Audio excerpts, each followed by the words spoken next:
ఫిబ్రవరి 5 నుండి ఫిబ్రవరి 10 వరకు జరిగిన కొన్ని ముఖ్యమైన మరియు లేటెస్ట్ కరెంట్ అఫైర్స్ అయితే ఉన్నాయి. వీడియో కనుక మీకు యూస్ఫుల్ ఉంటే తప్పనిసరిగా లైక్ అయితే చేయండి. చంద్రయాన్సే చునావో తక్ కార్యక్రమాన్ని ఇటీవల ఎవరు ప్రారంభించారు? చంద్రయాన్సే చునావో తక్ కార్యక్రమాన్ని ఇటీవల ఎవరు ప్రారంభించారు? భారత ఎన్నికల కమిషన్. ప్రస్తుత అసెంబ్లీ ఎన్నికల సందర్భంగా భారత ఎన్నికల కమిషన్ ఈసీఐ పశ్చిమ ఢిల్లీలో చంద్రయాన్సే చునావో తక్ కార్యక్రమాన్ని ప్రారంభించింది. ఈ వినూత్న ప్రచారం భారతదేశం యొక్క అంతరిక్ష విజయాలను, ముఖ్యంగా చంద్రయాన్ మిషన్ విజయాన్ని ఉపయోగించడం ద్వారా ఓటర్లను నిమగ్నం చేయడం లక్ష్యంగా పెట్టుకుంది. విదేశీ పౌరుల కోసం భారత ప్రభుత్వం ఇటీవల ఏ కొత్త తరహా వీసా కేటగిరీని ప్రారంభించింది? ఆన్సర్ ఆయుష్ వీసా. ఆయుర్వేదం, యోగా, ప్రకృతి వైద్యం, యునాని, సిద్ధ మరియు హోమియోపతి వంటి సాంప్రదాయ భారతీయ వైద్య విధానాల కింద చికిత్స కోరుకునే విదేశీయుల కోసం భారత ప్రభుత్వం కొత్త తరం ఆయుష్ వీసా కేటగిరీని ప్రవేశపెట్టింది. ఈ చొరవ వైద్య విలువ ప్రయాణాన్ని సులభతరం చేయడం మరియు సాంప్రదాయ వైద్యానికి ప్రపంచ కేంద్రంగా భారతదేశాన్ని ప్రోత్సహించడం లక్ష్యంగా పెట్టుకుంది. డోగ్రీలో ఇటీవల సాహిత్య అకాడమీ అవార్డు 2024తో ఎవరిని సత్కరించారు? ఆన్సర్ చమన్ అరోరా. చమన్ అరోరా తన ఇక్ హోర్ అస్వాత్ ధామ పుస్తకాన్ని మరణానంతరం డోగ్రీలో 2024 సాహిత్య అకాడమీ అవార్డుతో సత్కరించబడ్డారు. భారతీయ సాహిత్యానికి ఆయన చేసిన గణనీయమైన కృషిని గుర్తిస్తూ ఫిబ్రవరి 4, 2025న ఈ అవార్డు ప్రకటించారు. NIELIT NIELIT center of excellence for chip design ఎక్కడ ప్రారంభించబడింది? ఆన్సర్ నోయిడా. ఫిబ్రవరి 5, 2025న ఎలక్ట్రానిక్స్ మరియు ఐటీ మంత్రిత్వ శాఖ కార్యదర్శి ఎస్ కృష్ణన్ నోయిడాలో NIELIT center of excellence for chip డిజైన్ను ప్రారంభించారు. ఈ చొరవ సెమీ కండక్టర్ల డిజైన్ మరియు అభివృద్ధిలో, ముఖ్యంగా విఎల్ఎస్ఐ టెక్నాలజీలో భారతదేశ సామర్థ్యాలను పెంపొందించడం లక్ష్యంగా పెట్టుకుంది. ఇటీవల ఆస్ట్రేలియన్ క్రికెటర్ హాల్ ఆఫ్ ఫేమ్లో ఎవరికి స్థానం చేరింది? ఇటీవల ఆస్ట్రేలియన్ క్రికెట్ హాల్ ఆఫ్ ఫేమ్లోకి ఎవరు చేరారు? Answer Michael Bevan.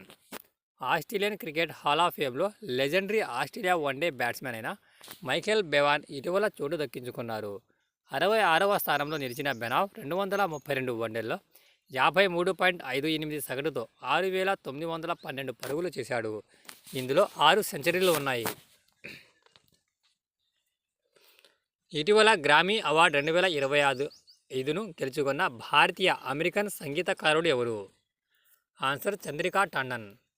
భారతీయ అమెరికన్ సంగీత విద్వాంసురాలు చంద్రికా టాండన్ ఇటీవల తన త్రివేణి ఆల్బంకు ఉత్తమ న్యూ ఏజ్ ఆల్బమ్ విభాగంలో గ్రామీ అవార్డు 2025 గెలుచుకున్నారు.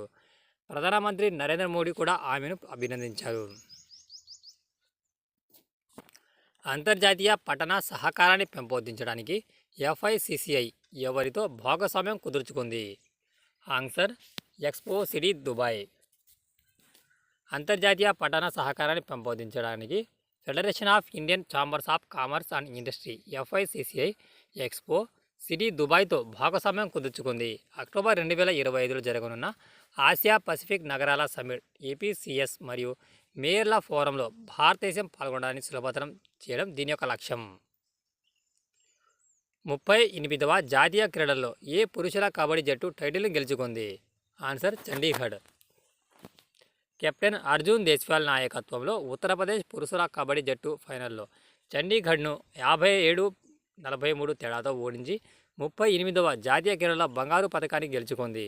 3 సంవత్సరాల జాతీయ క్రీడల కబడ్డీలో ఉత్తరప్రదేశ్కు ఇది 2వ బంగారు పథకం. డీకార్బనైజేషన్ సామర్థ్యాన్ని పెంపొందించడానికి ఐఐసిఏ ఎవరితో ఒక అవగాహన ఒప్పందాన్ని కుదుర్చుకుంది?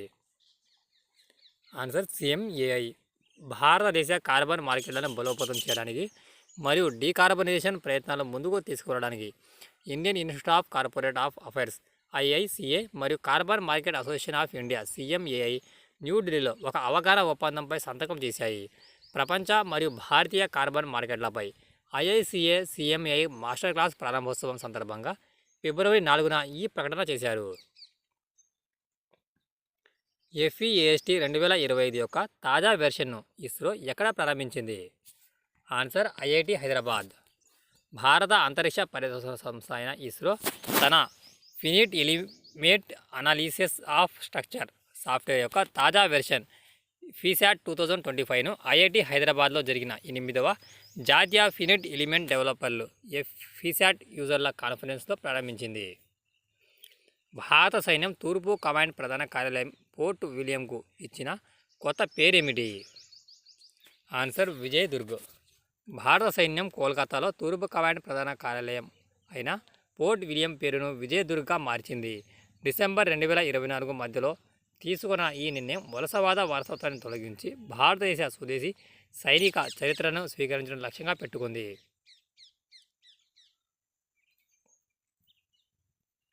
ఆర్బీఐ ఇటీవల తగ్గించిన కొత్త రెపో రేటు ఎంత? 6.25%. ఫిబ్రవరి 7న Reserve Bank of India RBI repo రేటును 25 బేసిక్ పాయింట్లకు తగ్గించింది. అనగా 0.25% తగ్గించి 6.25% తగ్గించింది. ఈ తగ్గింపు గృహ, ఆటో మరియు వ్యక్తిగత రుణాలను చౌకగా చేస్తుంది. ఈఎంఐ చెల్లింపులలో ఉపశమనం కలుగుతుంది. ద్రవ్యోల్బణం అదుపులో ఉంటే మరిన్ని కోతలు సాధ్యమవుతాయి. 38వ జాతీయ క్రీడలో పురుషుల 50 మీటర్ల రైఫిల్ థర్డ్ పొజిషన్ ఈవెంట్లో బంగారు పతకం గెలుచుకున్నది ఎవరు? Answer Neeraj Kumar.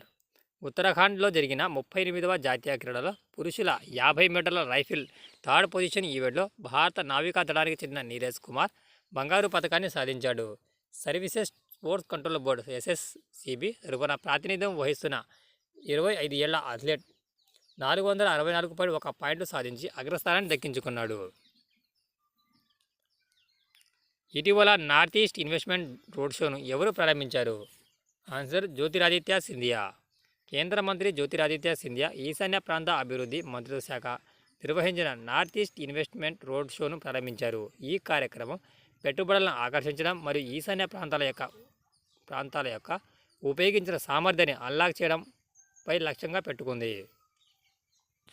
Delhi international leather expo 2025ను ఏ మంత్రిత్వ శాఖ సహకారంతో నిర్వహించబడింది? ఆన్సర్ వాణిజ్య మరియు పరిశ్రమల మంత్రిత్వ శాఖ.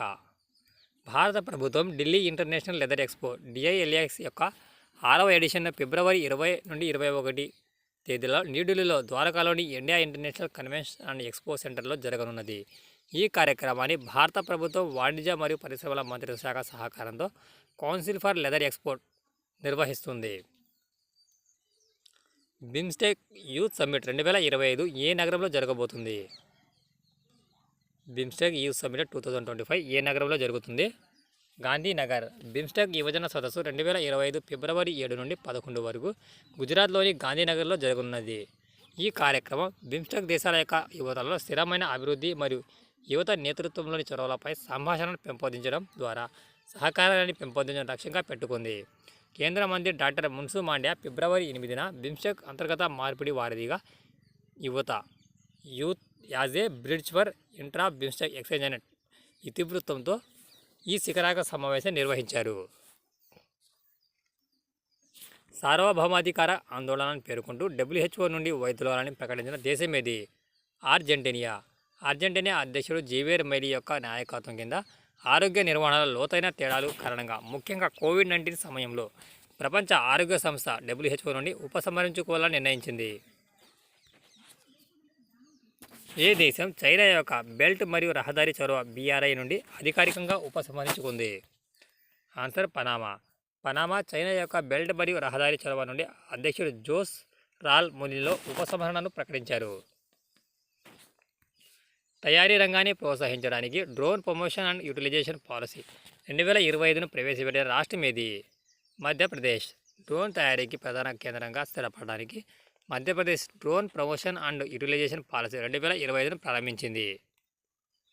ఈ పాలసీ తయారీ యూనిట్లు 40% వరకు మూలధన సబ్సిడీ అందిస్తుంది. NSDC ఇంటర్నేషనల్ అకాడమీ ఏ నగరంలో ప్రారంభించబడింది? ఆన్సర్ నోయిడా. గ్రేటర్ నోయిడాలో NSDC ఇంటర్నేషనల్ అకాడమీని శ్రీ జయంత్ చౌదరి ప్రారంభించారు. ఈ అకాడమీ ప్రపంచ స్థాయి నైపుణ్య శిక్షణ మరియు విదేశీ భాషా ధృవపత్రాలు అందించడానికి జర్మనీ, జపాన్ మరియు ఇజ్రాయెల్ వంటి దేశాలలో ప్రపంచ కెరీర్లను యువతలకు సిద్ధం చేయడానికి రూపొందించబడింది. భారత నావికాదళం యొక్క మొదటి శిక్షణ స్క్వాడ్రన్ లాంగ్ రేంజ్ శిక్షణ విస్తరణలో భాగంగా ఏ దేశాన్ని సందర్శించింది? Answer Singapore. INS Sujata, INS Shardul మరియు ఐసీజీఎస్ వీరాలతో కూడిన భారత నావికాదళం యొక్క మొదటి శిక్షణ దళం ఫిబ్రవరి 6, 2025న చాంగి నావల్ బేస్కు చేరుకుంది. సముద్ర సహకారం బలోపేతం చేసే లక్ష్యంతో దీన్ని నిర్వహించారు. గ్రామీణ అభివృద్ధి కోసం వికాసిత్ గావ్ వికాసిత్ ఒడిశా పథకాన్ని ఏ రాష్ట్ర ప్రభుత్వం ప్రారంభించింది? ఒడిశా.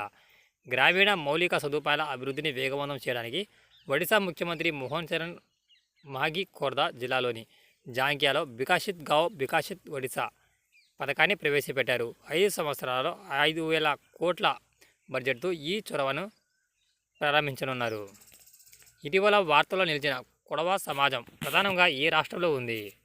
కర్ణాటక. కొడవ సమాజం కర్ణాటకలోని కొడుగు ప్రాంతానికి చెందిన ఒక అంతర్నిర్వాహక ద్రావిడ జాతి భాషా సమూహం. వారికి ప్రత్యేకమైన సాంస్కృతిక గుర్తింపు ఉంటుంది మరియు భారతదేశంలో లైసెన్స్ లేకుండా తుపాకీలు తీసుకువెళ్ళాలని అనుమతించబడిన ఏకైక సమాజం ఇదే.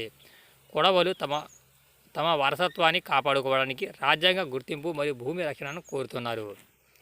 ఇది ఫ్రెండ్స్, వీడియో కనుక మీకు యూస్ఫుల్ ఉంటే తప్పనిసరిగా లైక్ అయితే చేయండి. Thanks for watching టెక్జా.